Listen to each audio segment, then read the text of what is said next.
thank you very much for this opportunity to come and speak with you very nice Christian devotees. I'm sorry you Govardhan's only like a couple of hours away, but I don't seem to make it up here very often. But I really appreciate that you have invited us to come and speak.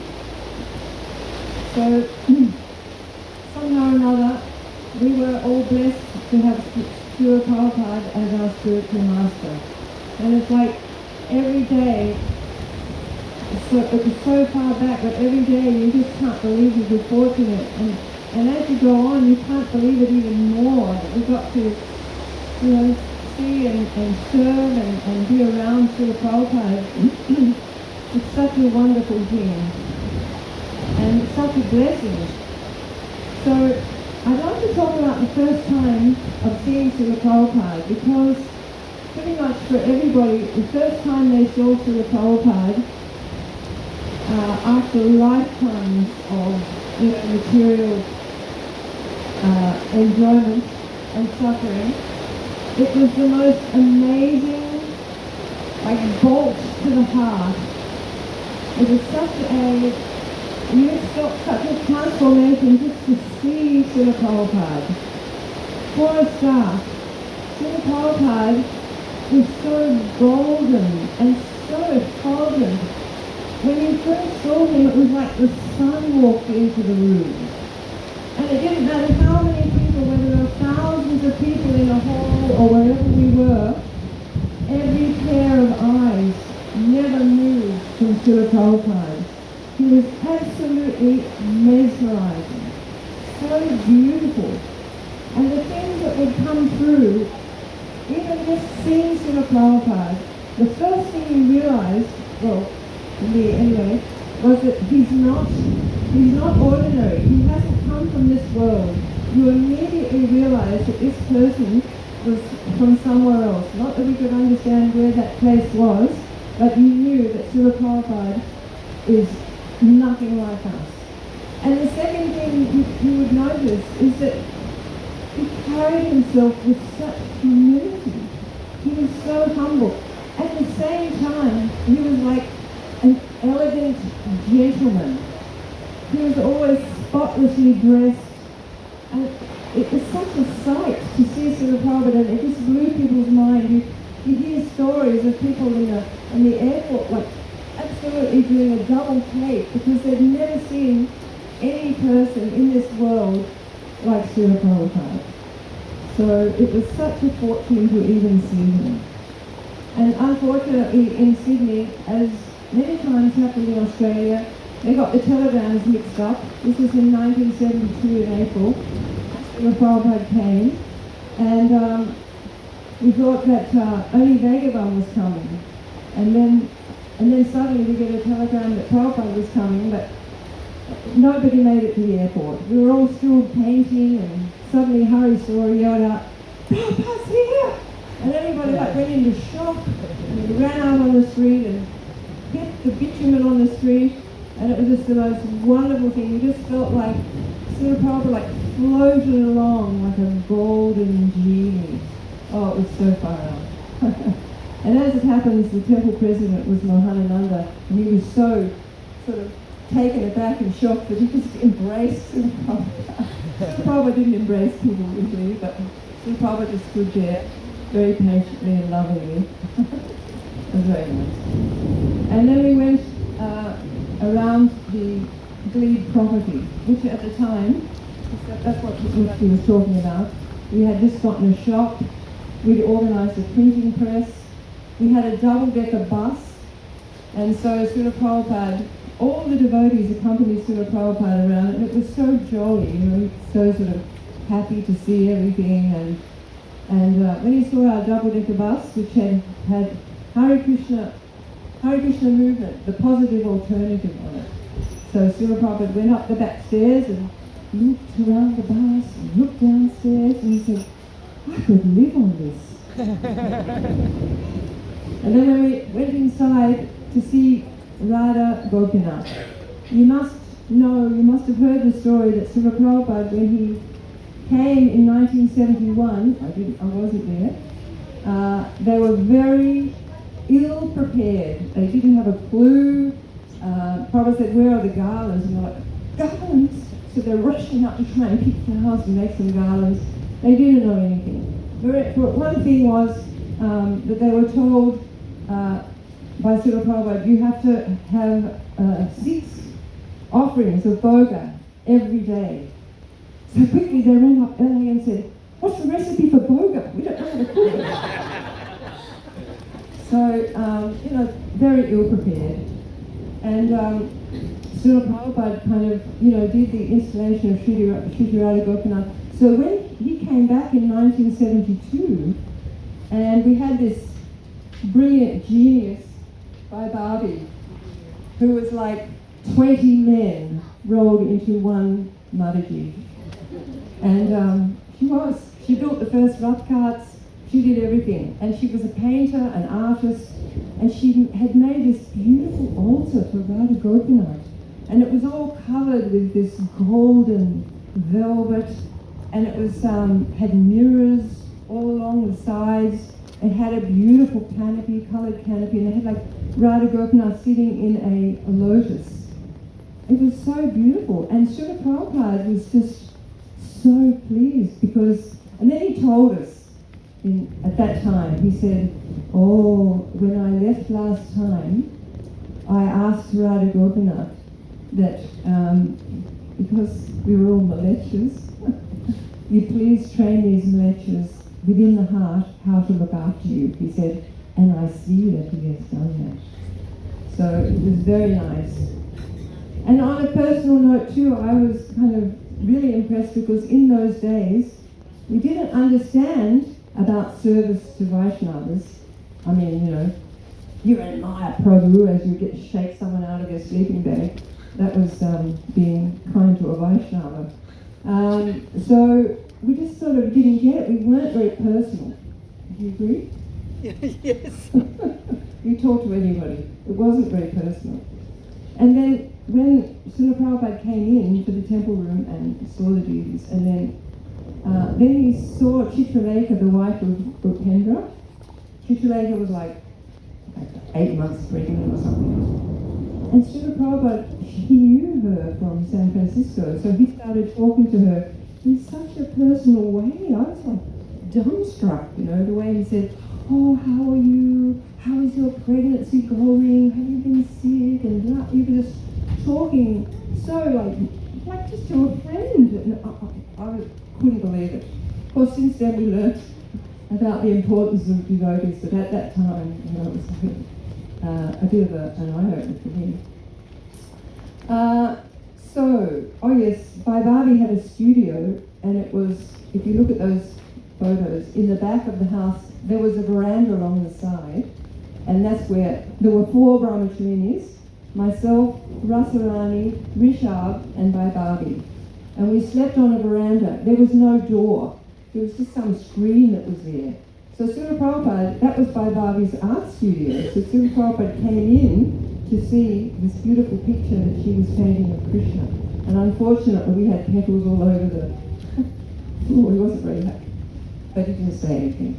But that's how we lived, just on the veranda. We shared a bathroom with the brahmacharis. It was very simple in those days. But still, Prabhupada was the glue that bound us all together. We all loved Srila Prabhupada, and we were all working together for him.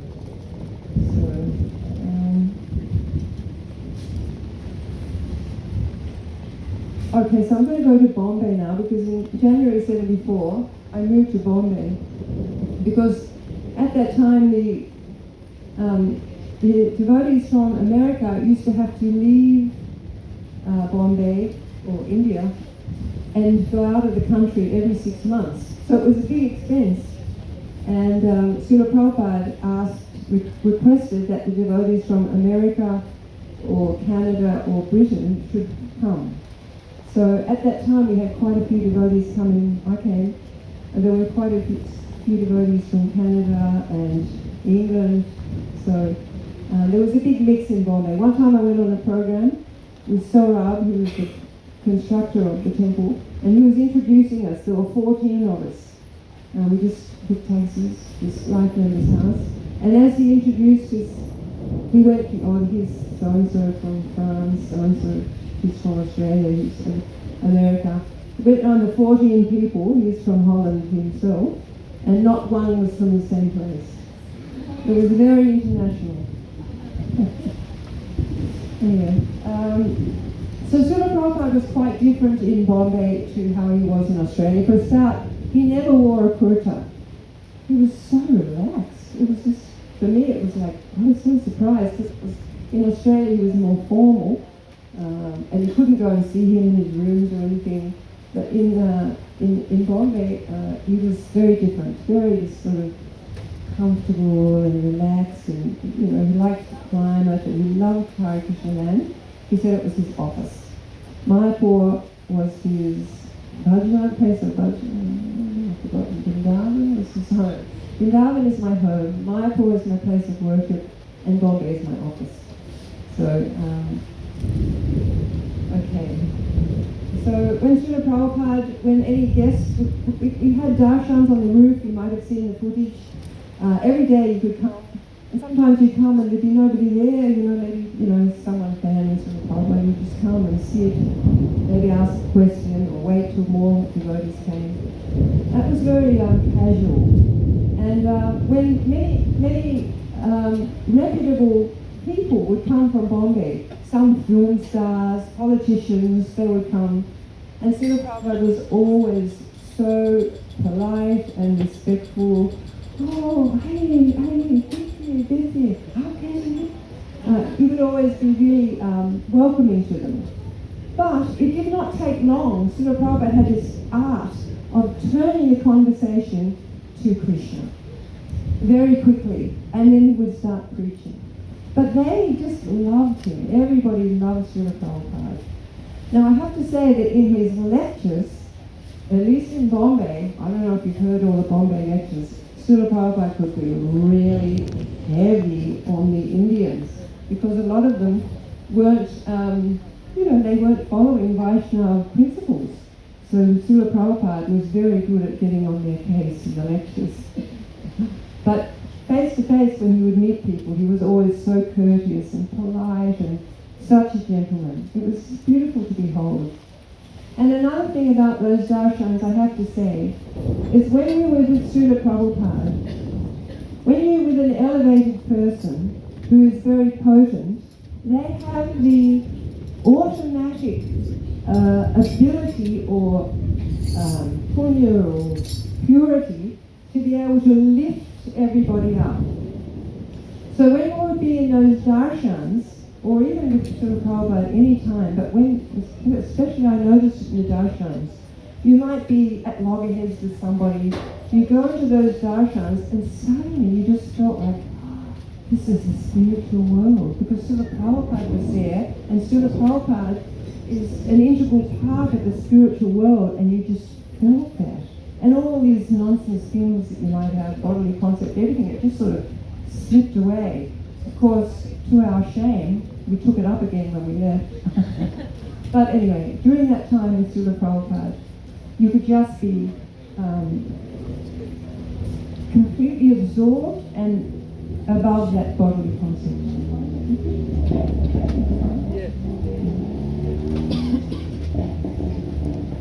So I'd like to say the Hare Krishna land project was very dear to Srila Prabhupada. There was a builder who was kind of not so much a devotee until Prabhupada sort of pushed him into the devotional mood. His name was Mr. Shetty. So Mr. Shetty was an engineer, and he did fantastic work on Hare Krishna land. For a start, he was building a third floor. There were all these tenants' houses, seven maybe, and there were tenants on both sides and then upstairs. So he built another floor so that the devotees could live on the top floor, and Srila Prabhupada also was staying in one of those. So Prabhupada told him one time, as you are building residences for my devotees, so at the same time, Krishna is building a palace in Vaikuntha for you.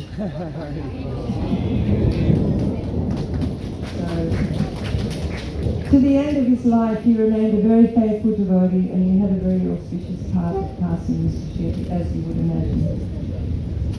So Srila Prabhupada was always concerned for his disciples. And I can tell you a couple of examples where he was very concerned for the women. One was, there was a devotee called Chintamani. Chintamani, she took her body in the United States, and she got married to Sudama. And after some time, very short time, they went to Japan, to start off Japan, and then he took sannyas. So Chintamani came to Bombay, and she was very bereft. She was really bereft. She was really suffering. So she went to see Srila Prabhupada. Now there was nobody there with Srila Prabhupada, and Srila Prabhupada spent around 20 minutes talking to Chintamani, and he was so loving and so kind to her. And when she came back a different person, really you could see that nourishment.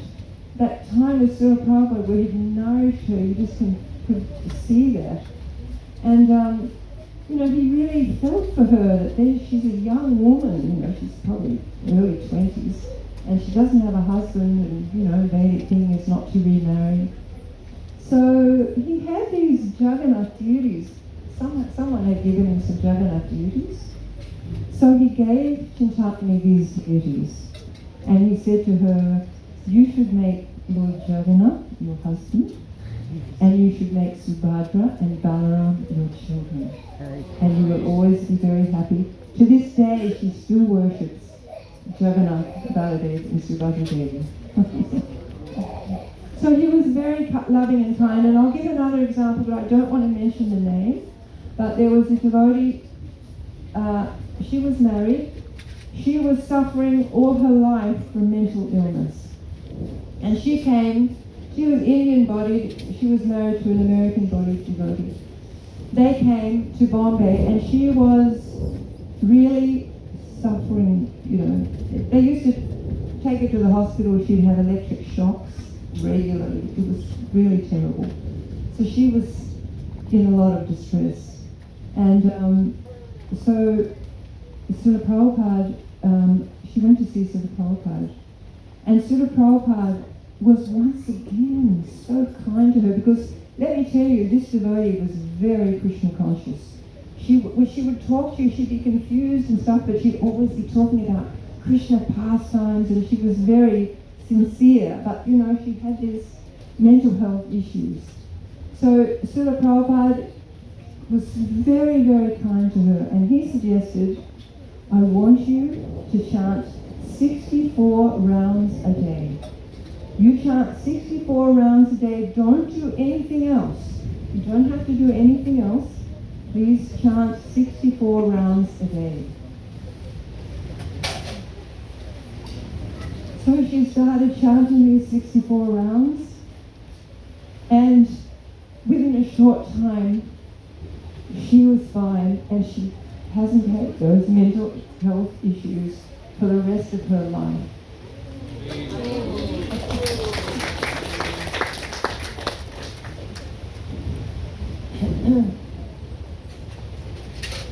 So, of course, we know that Srila Prabhupada was very expert when he would come to wherever he would come. At the same time, like for instance, Hare Krishna Land took up so much of his energy. He would have a meeting all the time with Saurabh. They were managing not only Bombay, he had Saurabh doing Hyderabad and Darwin. It was all going on.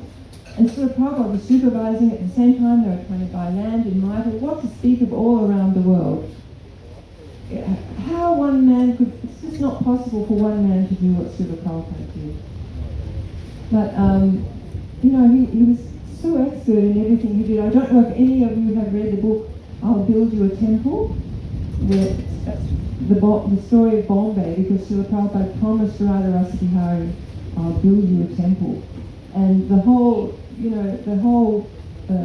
saga of Hare Krishna Land, and how he dealt with Mr. Nair, and how in the end he kind of tricked, well, not tricked because Krishna was with him, but how that land came to the devotees, how everything just went on, and it's impossible. For instance, in Vrindavan, on one particular day, and Prabhupada's life was like this, it was so full of things. If any of you have read Chasing the Rhinos with the Swami, Shama Sundar's book, which is lovely, wonderful pastimes.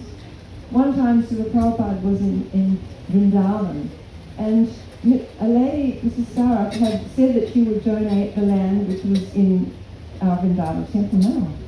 And at the same time, she had promised it to someone earlier. So Srila Prabhupada went to their place, Sarak Bhavan, and I think there were like 6 different rooms. At the same time, the people from Radha Damodar came to harass them about Prabhupada's rooms in the Radha Damodar temple. And an angry woman who had been promised the land, and she came with a politician and someone else, and she was like shouting at Mr. and Mrs. Sarah, you promised us this land. So Srila Prabhupada diffused this situation. So he had some devotees in one of the rooms. He sent them to another room. He sent the Radha Damodar people to another room. He sent that angry lady to another room. And then he just worked this magic. He went from one room to another, working his magic. And he got that land, the Hare Krishna, the land that the Vrindavan temple is on. He got a lifelong contract to have the Radha Damodar temple, the rooms in the Radha Damodar temple. He managed to, sort of half placate that lady who was so angry. And the devotees are just like watching all this going on in awe and absolute disbelief. So Srila Prabhupada was the most expert manager that you can possibly imagine. And he did it all with such a plum. It was so wonderful in everything he did. So, and also he was very present. With whomever he met, he was very, very present. Just wondering at the time.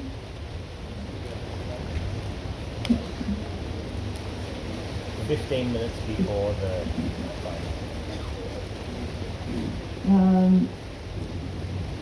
Okay.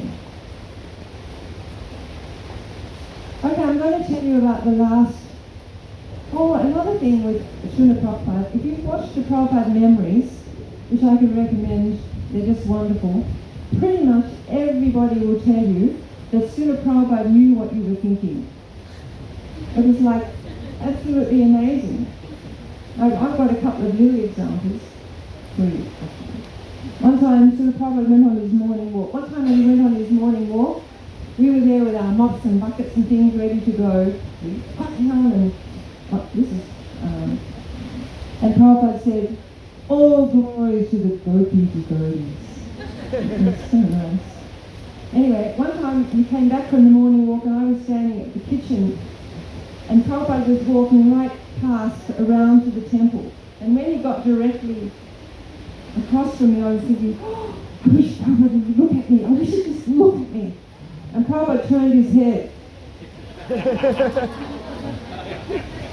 And he looked at me and I nearly crumpled into a heap. Because Srila Prabhupada had this way of looking at you where he could see everything in that dirty little heart. So I felt terrible. I thought, I'm never going to think that again. Anyway, so, and another time, oh yes, Srila Prabhupada was giving story. He used to speak morning and night in Bombay on the Bhagavatam. This is at the third canto, this was 74.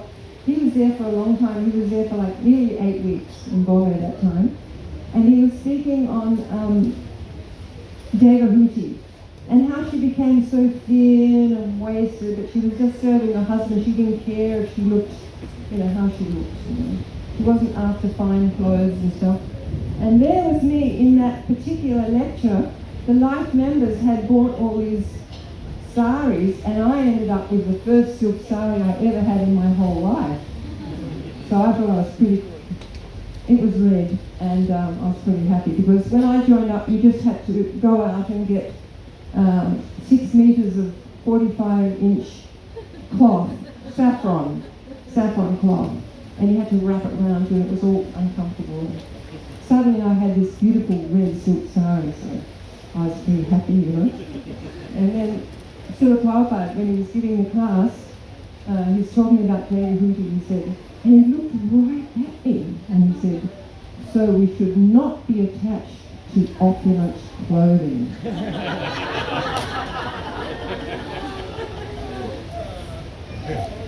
It's another time I probably knew.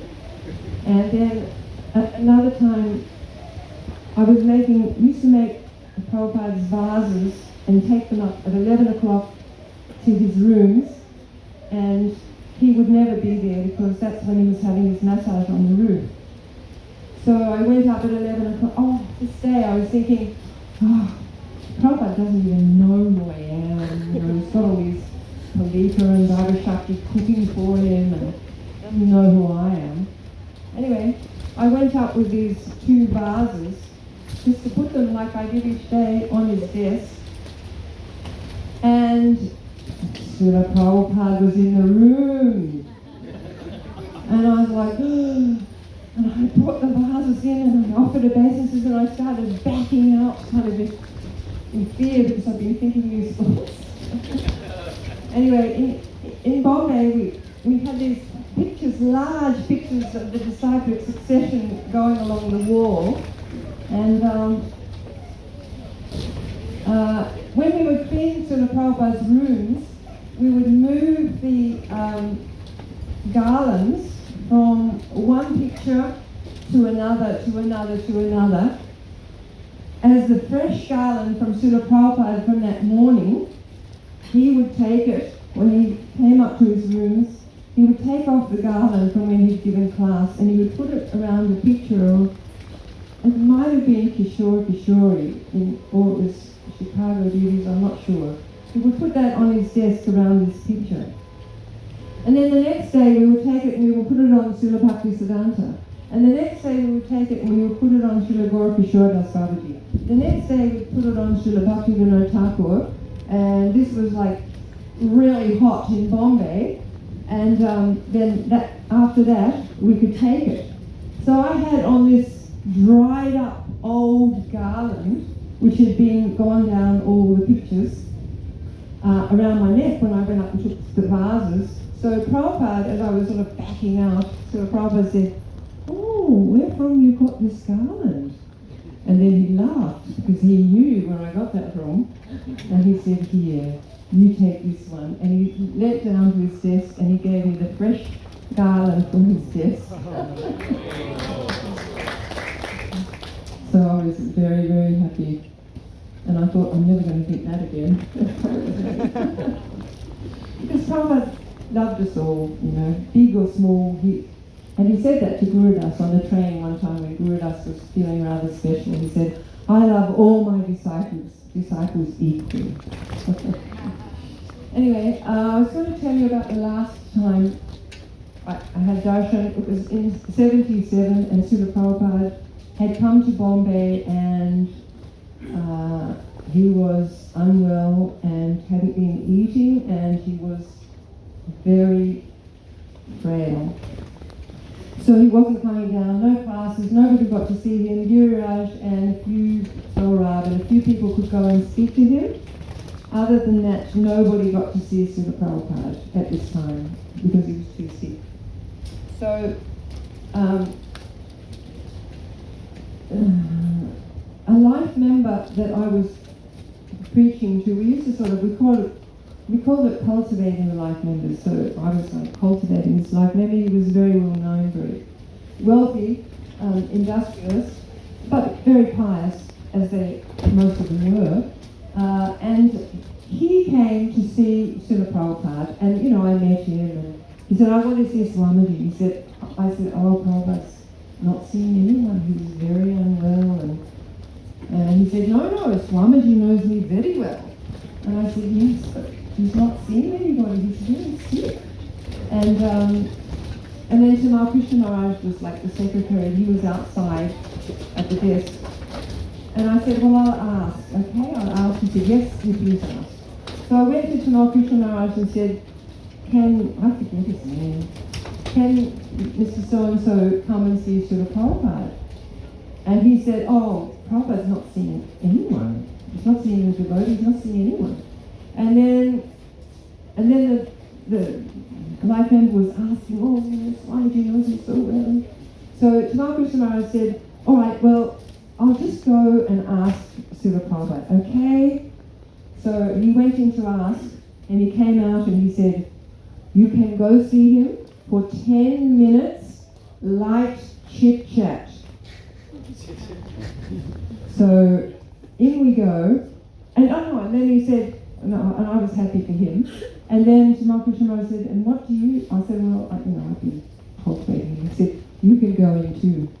Very cool.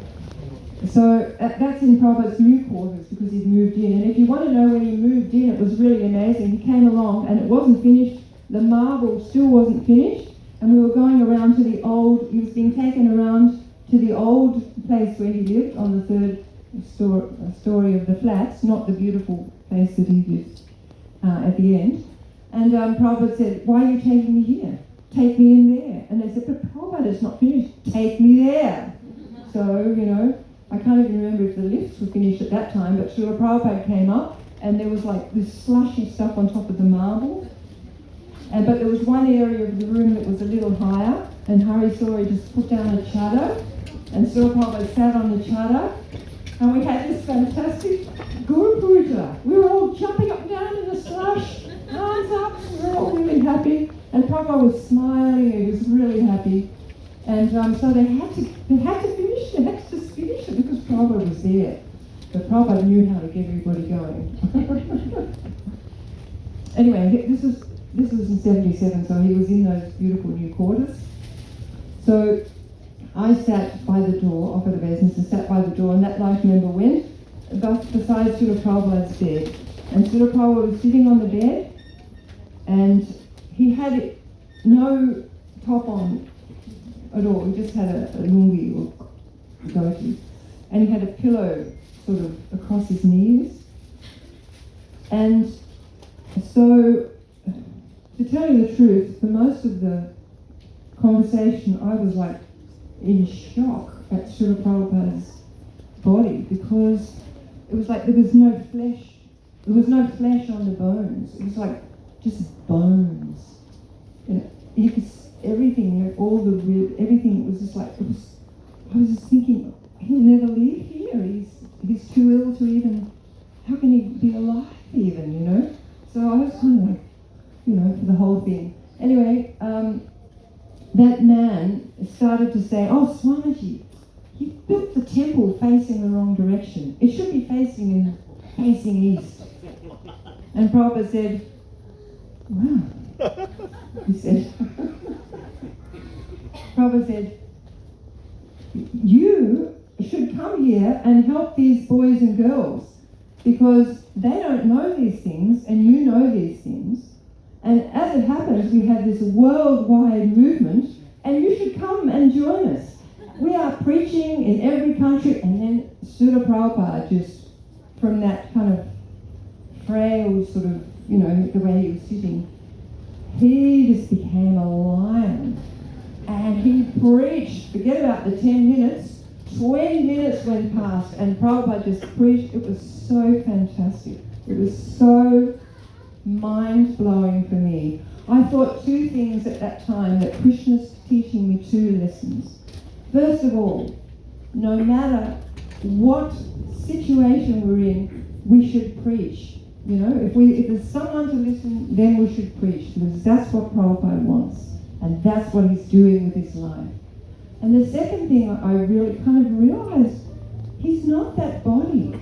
He's this brilliantly effulgent preacher, preaching like anything. And yet the body is like, so frail and weak and thin. He hadn't been eating for so long. It was like impossible. The two things didn't go together, so I realized, I kind of had that realization. We are absolutely not, whatever our body's going through, that's not us. And so, I just felt very honored to be able to witness that, and Srila Prabhupada preaching like that in such a state. So yeah, that was my last darshan of Srila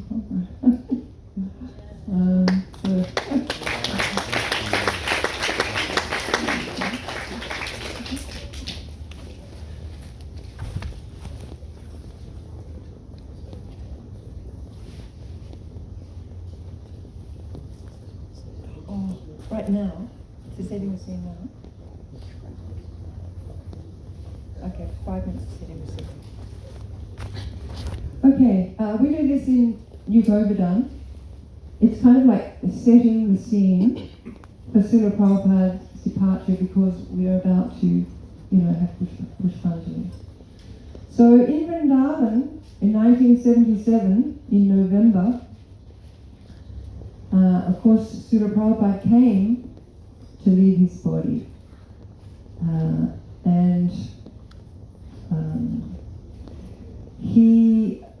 Various GBC members, etc., were coming and going. And the devotees, they didn't actually get to see Srila Prabhupada very much. They would take him out on a palanquin. He had to be carried on a palanquin. And they would take him around the temple. And then they would sit him under the tamal tree that's in the temple. So Srila Prabhupada would sit there with the devotees, and he was too weak to talk, maybe a few words to someone, but then they would have kirtan. And Srila Prabhupada, he may clap. He was very weak. He couldn't really even clap much, but sometimes he would clap. And then they would take him back to his room. So it was a very somber mood. Now, I wasn't there. We actually got tickets to go, but then we were told, Prabhupada would appreciate you going on travelling Sankirtan more than going to see him. So we had to cash in our tickets. We were in Gujarat and go preaching. We went on travelling Sankirtan. So we were on travelling Sankirtan when we got the news that Prabhupada there. But it was a very somber mood in Vrindavan. So on that day of the 14th of November, because he'd been monitored by various, doctors and this, that and the other, but there was one Kaviraj that had been kind of taking care of Srila Prabhupada. So he was the one that told the devotees on the 14th of November that Srila Prabhupada was going to leave that day. So at that time, before, there were only just a small group of kirtanias doing very soft kirtan in Srila Prabhupada's room. There were a few devotees taking care, some of them coming, some of them going to their different zones. This has been going on for a few weeks. But the general devotees did not get to see Srila Prabhupada. So once the Kaviraj had told the devotees that Srila Prabhupada will leave on this day. So that was in the morning. And at that time, Srila Prabhupada's doors were thrown open. All the women could come in, all the devotees could come in. And there was kirtan around Srila Prabhupada's bed. Srila Prabhupada was not sort of responding at that time. He was in Samadhi all that day.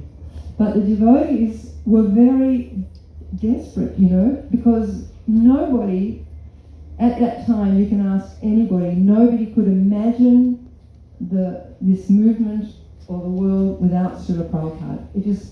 It couldn't be, because Srila Prabhupada was our everything. He guided everybody by letter, by through his instruction, everything.